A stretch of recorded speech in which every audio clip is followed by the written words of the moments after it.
Golf doesn't forgive mistakes. One bad swing, and you're not chasing the lead anymore. You're trying to survive. The crowd gets quiet. You can hear footsteps on the grass. Even the wind feels louder. This is the part where most players disappear. They don't collapse all at once. They fade, shot by shot, hole by hole. But every now and then, someone refuses to fade. They stand there, in the silence, with everything slipping away, and they do something no one expects. They come back, not with one shot, but with control, with patience, with something deeper than confidence. And by the time the crowd realizes what's happening, it's already too late. Golf is different. There's no clock to save you, no teammate to step in. When things go wrong, you stand there alone. The ball doesn't care who you are. The course doesn't remember what you've done. You can be leading by 3, and in 10 minutes, you're gone. That's what makes a comeback in golf so rare. It's not about one shot. It's not about one lucky break. It's about staying there when everything is slipping away, when the swing doesn't feel right, when the crowd starts to doubt, when the leaderboard turns against you. Most players fade in that moment, quietly, but a few don't. They slow the game down. They take control back, piece by piece. And before anyone realizes it, the story changes. These are the 5 greatest comebacks in golf history. And number 1 still doesn't feel real. Rory McIlroy, 2012 PGA Championship. It didn't look like a comeback at first. It looked like survival. The ocean course wasn't playing fair that week. Wind everywhere. Balls drifting in midair. Putts sliding past the hole like they had a mind of their own. Good players were falling apart. Big names started dropping down the leaderboard. And slowly, the tournament stopped being about winning. It became about not losing control. Rory McIlroy was young, talented, yes, but still unproven when things got ugly. And this was ugly. You could see it in the way players moved. Faster steps, tighter swings, more mistakes. This is where most leads disappear. Not with one bad shot, but with pressure that builds and builds and builds. But Rory did something different. He didn't fight the course. He adjusted. Shorter swings, safer targets, no hero shots. While everyone else tried to force control, he accepted the chaos. And that's when the gap started growing. Shot by shot, hole by hole. The leaderboard didn't explode. It stretched. By Sunday, it didn't even feel close anymore. 8 shots ahead. In a major, on one of the hardest courses ever played. That's not dominance. That's control under pressure. Because here's the truth. A comeback in golf isn't always about chasing. Sometimes, it's about being the only one who doesn't collapse. And in that moment, Rory didn't just win. He separated. Completely. Number 5 was about surviving chaos. But the next comeback started with something much worse. Doubt. Phil Mickelson, 2013 Open Championship. This one wasn't supposed to happen. Not on this course. Not in this kind of weather. And definitely not with him. Phil Mickelson had never looked comfortable in links golf. Too aggressive. Too creative. Too willing to take risks. And links golf punishes that. Low shots. Firm ground. Wind that never stops moving. You don't attack this course. You survive it. For years, Phil couldn't solve that puzzle. Bad finishes, missed chances, the same story over and over again. By 2013, people had already made up their minds. This wasn't his stage, especially not at Muirfield. Cold air, heavy wind, a course that doesn't forgive mistakes. And early on, nothing really stood out. He wasn't leading, he wasn't chasing. He was just there, somewhere in the middle. And that's what made it strange, because Phil doesn't play like that. He doesn't wait, he attacks. But this time, he didn't. He stayed patient. Shot after shot. No big risks, no emotional swings, just control. Then came the back 9. Sunday, the moment where everything tightens. The leaderboard got crowded. No one pulling away, just pressure building.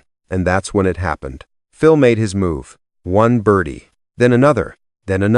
Not explosive, not dramatic, just precise. You could feel the shift. The same player who used to fight the course was now working with it. Every shot lower, every bounce controlled. every decision. Calm. This wasn't the old Phil. This was something else. Someone who had learned, someone who had adapted, and by the time he reached the final holes, it wasn't chaos anymore. It was control, complete control.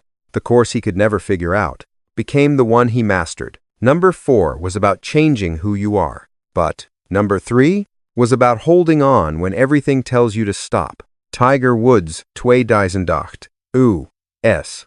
Open. You could see it in the way he walked. Something wasn't right. The steps were slower, more careful, like every movement had a cost. And it did. Tiger Woods wasn't just playing that week. He was enduring it. The pain didn't come and go. It stayed. Shot after shot, hole after hole. Most players wouldn't even show up like this. Not at a U.S. Open. Not on a course that punishes every mistake. But Tiger did. And early on, it didn't look sustainable. The swings were still there. The focus was still there.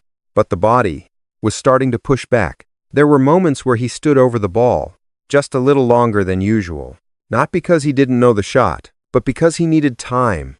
Time to reset, time to hold it together. This is where players fade. Not all at once, but slowly. They stop trusting the swing. They start protecting the body. And the game slips away. But Tiger didn't let it slip. He stayed in it, one shot at a time. No panic, no rush, just control. And then everything came down to one moment. Final hole. He needed that putt. Miss it, and it's over. Make it, and the fight continues. The crowd knew it. You could feel it in the silence. No movement, no noise, just waiting. He stepped in, took one look, then another. One breath. The stroke was clean. The ball started rolling. Slow, steady. For a second, it looked like it might miss.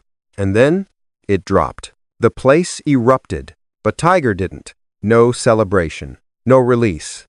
Because he knew it wasn't over yet. He had only bought more time. And the next day, he finished it. Still in pain, still pushing through, still refusing to let go. He wasn't supposed to last that long. He finished as a champion. Number 3 was about pain, but number 2 was about watching everything fall apart.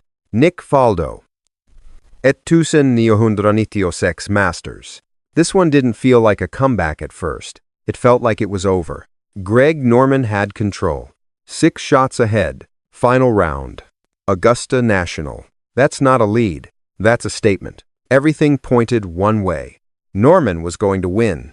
And Nick Faldo was just there, behind, watching, waiting. No one expected a shift. Not that big, not on this stage. Because at Augusta, you don't give away leads like that. Not unless something goes wrong. And at first, nothing did. Norman looked steady, confident, in control. The kind of control that makes everyone else feel small. But golf doesn't break you all at once. It starts quietly. A missed shot here. A bad bounce there. Nothing dramatic. Just enough to plant doubt. And once doubt shows up, everything changes. You could feel it. The rhythm was off. The confidence wasn't the same. And slowly, the lead started shrinking, not collapsing, just slipping, hole by hole. Meanwhile, Faldo didn't change anything. No aggression, no big risks. He didn't chase. He stayed steady. Shot after shot. Fairway. Green. Putt. Over and over again.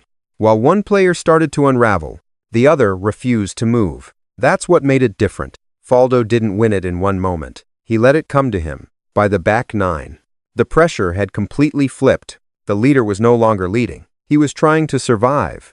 And Faldo was still doing the same thing. Calm, precise, unshaken, until finally, there was nothing left to chase. The gap was gone. The control had changed hands. And just like that, the comeback was complete. He didn't take it. He watched it fall into place. Number 2 was about patience. But number 1 was something else entirely. Tiger Woods, 2019 Masters. This wasn't just a comeback. This wasn't just a win. This was something golf wasn't supposed to see again. For years, it felt over. The injuries, the surgeries, the silence between wins. Tiger Woods wasn't chasing titles anymore. He was trying to stay on the course. There was a time when he owned the game, every leaderboard, every Sunday, every moment that mattered. And then it disappeared, not all at once, but slowly. Year after year, new names took over, new champions stepped in, and the game moved on. That's what made this different, because by 2019, no one was waiting for Tiger anymore. Not really. They respected him, they remembered him, but they didn't expect him, especially not at Augusta, especially not on Sunday. But he stayed there, quiet, no big statements, no aggressive moves, just control, fairways, greens, patience. While everyone else tried to win the tournament, Tiger refused to lose it. And then, everything shifted. One mistake, then another, balls in the water, leaders falling back. The door opened, and for the first time, it felt real. Tiger was there, not chasing, not hoping, right there, at the top. The crowd didn't get loud, not yet. It was something else. That feeling that something impossible was starting to happen. And then came the final holes. No risks, no panic. Just execution, step by step, shot by shot, until there was nothing left to question. Walking up the last fairway, it wasn't about if anymore. It was about history. When the final putt dropped, everything came back. The noise, the emotion, the moment people thought was gone forever. But the real moment wasn't the win. It was what came after, the hug, the look in his eyes, the realization. The game didn't just get its champion back. It got its story back. Comebacks in golf aren't loud. They don't happen in seconds. They don't come from one perfect shot. They come from staying there, when everything is falling apart, when the swing feels off, when the pressure builds, when the moment gets too heavy. Most players fade, quietly. But the ones we remember don't. They slow it down. They take control. They wait for the moment to turn. And when it does, they're ready. That's what makes these moments different. Not the score, not the trophy, but the fact that they didn't disappear. So here's the question. Which comeback do you think was the greatest? And is Tiger's 2019 Masters the greatest comeback in all of sports?